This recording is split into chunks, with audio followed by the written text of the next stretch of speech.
PulseChain. PulseChain. PulseChain. PulseChain. PulseChain. PulseChain. PulseChain. PulseChain.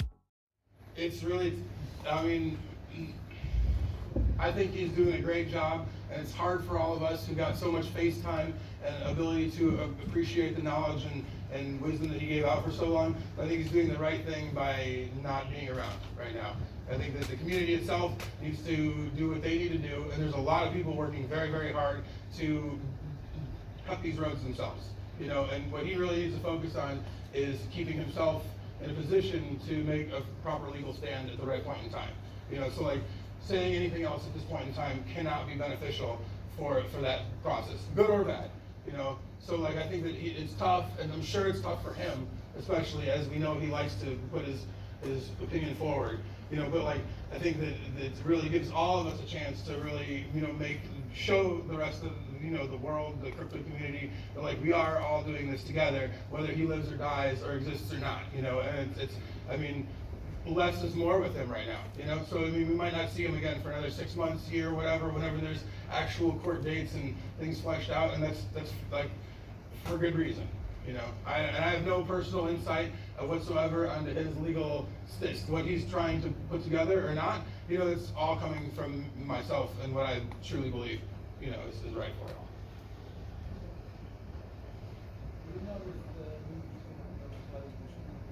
We're really working at that right now. It costs a bunch of money to like make sure that the ratings are across the board, like, you know, covered for each place that we got really lucky, like pushing this out right as when we did, because the U.S. allows like us to. It wasn't rated. It wasn't rated. You know, whereas here we had to have a rating. Ireland, like Dublin, was on the table. It's tonight, but like they weren't going to be because of the rating system. And like we really want to put it out in like 10 or 12. But we got a lot of people that have serious demand for this right now. A lot of people want to see it around the world. So we're really trying to work hard to put together. And I think that like one of the ideas that they've floated by, and it's really tough because of the community where we're at right now. But like we're going to put together a transparent, like, hey, this is where we want to bring it. If people are interested in putting the, you know, a little bit together or whatever we need to make sure that this gets out there to people, we can. You know, that's something that the Muse team has been working on behind the scenes as we speak. You know, so I don't have any numbers in front of me, so I can't be like, this is our initiative or anything like that whatsoever. But like I think that is really, and all of this, like the fact that we were able to go from 150 person theater to a 300 and something odd person theater and really do a great inroad, and all that has been fantastic. Even all the places I've been around the States were amazing. They were not expecting us to, I mean, in Chicago we had an extra show added on the one day, holdovers the next weekend, more like, you know, they like that's what we need to see. That's, I mean, we're in the top 20 most, you know, top selling, you know, movies of our first release weekend. So that's like, the HEXiKlub community should be super proud of that. You know, that's, I mean, it's amazing. So, you know, yes, hopefully, please. Yes.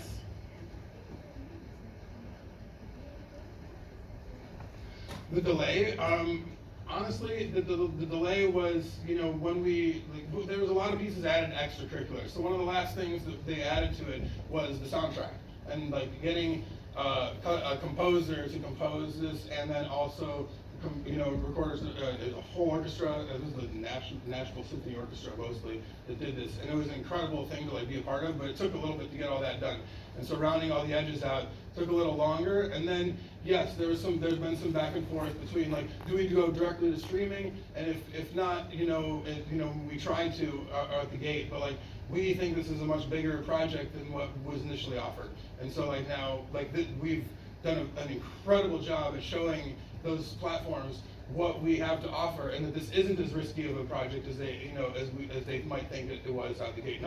Nobody has questioned the quality of the product. Like what you all saw, that is, I mean, that's not like most documentaries you get the chance to see. You know, it's riveting. You know, and so nobody was questioning that. It's the risk factor of crypto. You know, so ideally, with everyone's support and showing, you know, we'll be in a much more center stage, you know, platform. So yes, yeah, that took a little bit longer, and I think that this is the right way to do it, because like and if we had to wait longer, we were willing to, but most importantly is I thought that the community itself, when we came time to like decide on what we're going to move forward with, that people needed to see this. This is the right time to be able to show people this, and as You're right. There's part of me that when we finished filming a year ago, I was like, I couldn't wait to get it out to people. So like, there's part of me that's like super happy that it came out as when it did, but do wish that y'all could have seen it sooner. But there's like, be happy it came out when it did, because the whole last 15 minutes or so when they had some updates with PulseChain and all that, really puts a better spin on things for the positive side effects, and I think that was much better than how like the end was portrayed to begin with, because they had to rework some of that, and as you saw, this is a lot of new footage. So I'm glad that it took a while to get here. So. Yes. Do you think the lawsuit against Richard is going to deter people from launching their projects? So far, it hasn't. So far from what I've seen, almost all the builders, you go into the spaces and they're out there on whatever you want to call the platform, Twitter, X, whatever, and people are very much dedicated. The people I've talked to that have been building for 2 years plus are still dedicated, and even the peripheral teams building Oracle solutions that aren't as on the main front page, and people's notoriety, are still putting together what they're doing. So like, no, I haven't seen anybody that's actually deterred from releasing their projects due to any of this. And at the end of the day, like, there is not, even if Richard was to pay some sort of financial penalties or personal penalties, like, he's not controlling any validators. There's not any stopping what is already there. As long as people find a use of using it and continue to build on it, then like, it's all on us. Which is great. Yes.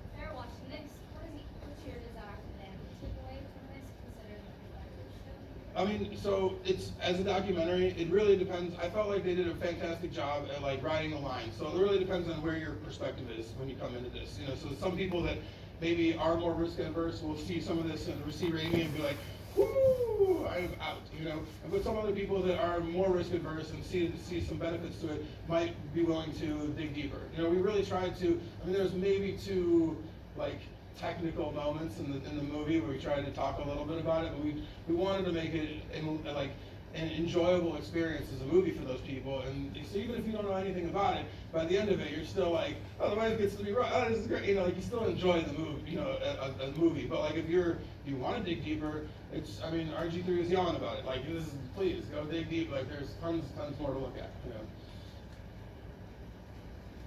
Anyone else? Yes. What was your favorite part of this memorable honestly, coming here for the X731 party, when we did that, was like a it was one of the coolest. It lives in a mystique of my life. That was a really awesome weekend. Being able to be a part of, like, enjoy the moments with a lot of y'all, and then also be a part of, like, putting it together. Because I got, Muse and neither Richard are event planners by heart.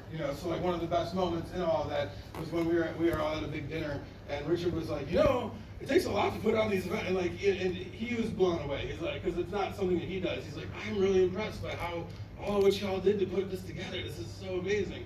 And it takes a lot to have him be like, wow. So that was a great moment for me as well, to like be a part of it, and also make it a memorable moment for everyone that came. Anyone else? If not, oh yes. Yes, they are. Yes, they are. They were fans, and we did focus groups with that, and like, we'd see people that don't know anything about this. By the 3rd time they come back to it, people are like, oh my God, they couldn't even handle watching anymore, But she's, first of all, that was all off the cut. Like, none of that was planned. Like, she didn't write any of that, and she's amazing. She's an amazing character, and what a woman to be able to stand by somebody, through all of that. It was wild all around. Even like, as a producer, when we were like, we got somebody that's gonna do that. Oh my God, no way! And then like going to film that and it was all pretty surreal. I'm sure it is for them in other ways too. Anyone else with any questions? Yes. Did you pay your grandma back? Oh my gosh, yes. And not only that, but like at the end of the year, they didn't catch this part where like, the gas company comes and like estimates your gas at the beginning, and at the end of the winter, they come and charge you. And they were like, actually, we owe you like $1,200 because you didn't use any of your gas this winter. Like every year, she didn't use any of her heating because we just vented everything upstairs. So the whole house is warm all winter long. It was great. Anyone else with any questions? Are you going to the pub now? I'm definitely going to a pub after this and having a drink for sure. I don't have anywhere specific, but you know, so hopefully not too far. Yes. What's your view of PulseChain? What's my view of PulseChain? I enjoy it thoroughly, and a large majority of my economic weight is on it, and I use it currently more than I use Ethereum. And I'm not saying that like I've been in crypto a long time. I play around with everything. If you watch my streams, I'll tell people like I degen into dumb stuff. And not to tell people to do it, but just to like be like, okay, I understand a lot more because of that. But currently today, when I log into my computer and I start messing around with Web3 technology, the first place I'm at is on PulseChain. And like I'm using that majority of the time. Yes, I have other things on Ethereum, previous stakes and whatever, but a lot of that mass has also moved over to Pulse. So like I'm using it, and like people don't realize this, but I mean we have some similar metrics to some other projects that have done some amazing gains, you know, in the past. Cardano had about 10,000 active everyday users, and they did amazing 100x after that, you know, and we have more than that, you know, and like there's a lot of people that are using it daily, and I see a lot of good like economic properties, like projects being built on it that I'm excited. There's a lot of garbage. There's a ton of garbage, but like there will be anywhere, and that's good too. I mean, like people are supposed to, on a you know permissionless system, everyone's supposed to be able to build whatever. And I do think that it is a very good opportunity for people to have a blockchain that is usable and is not currently going to be in any way coerced or you know threatened by OFAC regulations or anything along the way. It'd be really difficult with PulseChain. It's a lot easier with the other top three, like the ones that are more active users than Pulse. I mean, your Ethereum, BSC, you know, those projects right now, you know, there's enough economic centrality that like there can be pressure applied, you know, whereas it's really, I'm very positive on Pulse's outlook in those regards as well. So like I like Pulse as a product daily. I think that in the future, if people build on it and care about it and work on it, then it will be an amazing thing to come as well. So yeah, all in. PulseX? PulseX, I have a lot less right now, sir. We'll see how the future goes. There's. What's going on? I'm a speculator here. You know, everyone's got their loves all across the board. I'm not saying these are winners or those are losers, but like, you know, I think that being a part of the network layer is like super valuable, and like to be able to be a part of the token that people are going to use to transact for a long time to come is something that I personally see value in, even on extreme drawdowns. You know, so like, do I think that there's a place and time where I will be more of a PulseX buyer than I am now? Yes, of course, for sure. But I think that through all the volatility that we've seen, having a position to be able to at least access the network and use it is more valuable than anything. So that's why I strongly think that Pulse is a useful tool and will continue to hold it. Do you think this SEC case will take as long as it did with XRP? It could. You know, it could. I mean, 2 years, something like that. I mean, there was a recent stream that Rags to Riches did with a SEC lawyer that's done, like, really laid it out in, like, a lot of truthful, like, there's goods and bads of it all, you know? I mean, it could take a long time. I mean, and I'm not saying that's gonna, like, suppress price forever or anything like that. I mean, Ripple's done, you know, ups and downs and all that too, you know? So I don't really know how long it'll take. Ideally shorter rather than longer. You know, you'd love to see a settlement and let's all move past this as soon as we can. You know, even if it means that they tell Richard he can't be marketing it or whatever else in the future. You know, I don't know what the restrictions would be, you know, but like, who cares about all that? Like, I think that like getting it behind us as fast as possible would be great. You know, although I do understand that legalities are more painful than not. Anyone else? Yes, sir. How many Pulse validators do you reckon there will be in the next 10 years? Pulse projects? No, validators. Validators?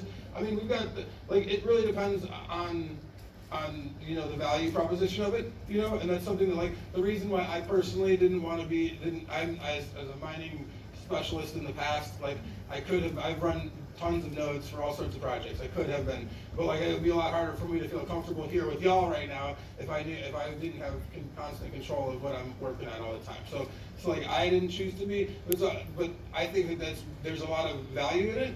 But just like any other thing, I actually think that right now, 30 to 50,000 is a lot of validators. Maybe there will be a lot more, but the gains will be a lot less. The percentage that returns will be a lot less. So they'll find a balance in there, and I think that it's somewhere between 30 and 300,000.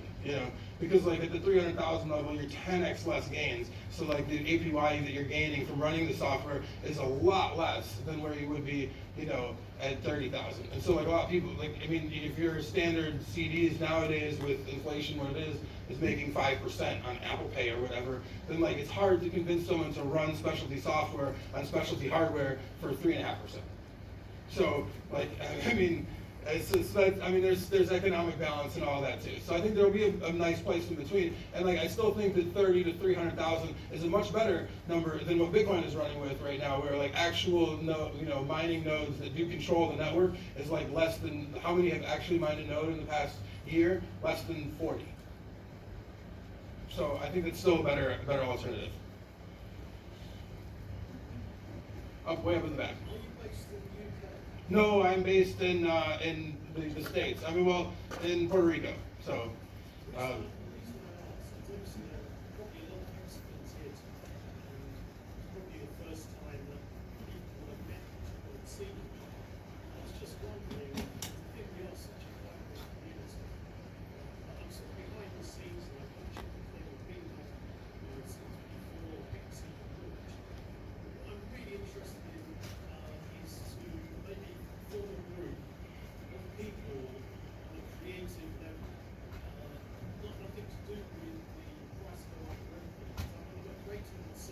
I hear exactly what you're saying, and like actually, this is the time I'm going to show somebody else's project in here, and that I think is a great project. I was recently met and hung out and talked with the UK Hexikins that run the top cat guys that have the Hex Lamborghinis. They've won 2 British GT Cups in the past 2 years. They won the last year's, and they're looking to win this next year's, and they're in first. They're crushing it, and they're looking to put a car in Le Mans next year too. And I'm not a race fan, but their garages are filled regularly full of Hexikins enjoying the space together at all of their events. They really do bring a nice culture around. So and they're not worried about price up or down. They mostly funded it all themselves. So there's like, if you're looking for somewhere to get, to regularly get together with Hexikins, for that kind of experience, then I think that they might be able to provide it, at least in this area. And then if they get to Le Mans, then in some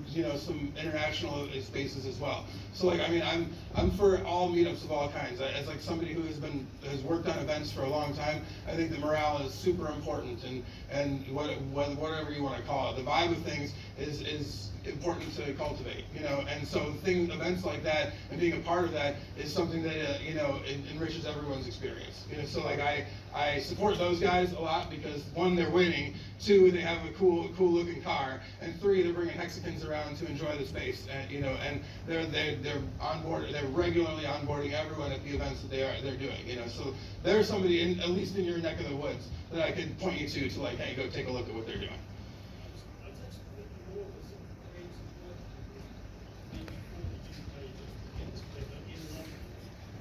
That would be great. And I think that's, and I highly, if you want to send me a DM with some ideas at a later time, I'd be happy to help you out with that and be a part of it as well, because I do think that any sort of outreach, it helps a lot. It's what both sides of people need. You want to get people involved in crypto in whatever way we can, as well as help people to find ways to spend the time between the waves. All right.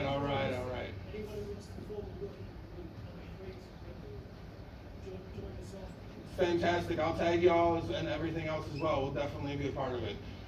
Thank you so much I appreciate it, man. I appreciate it. That's why I started live streaming. It's because I like building communities. I like getting people together to have good times. It's not fun unless we're all having fun together. Anybody else? Any other questions? No, well, again, everybody, thank you all so much for coming out. It was fantastic evening.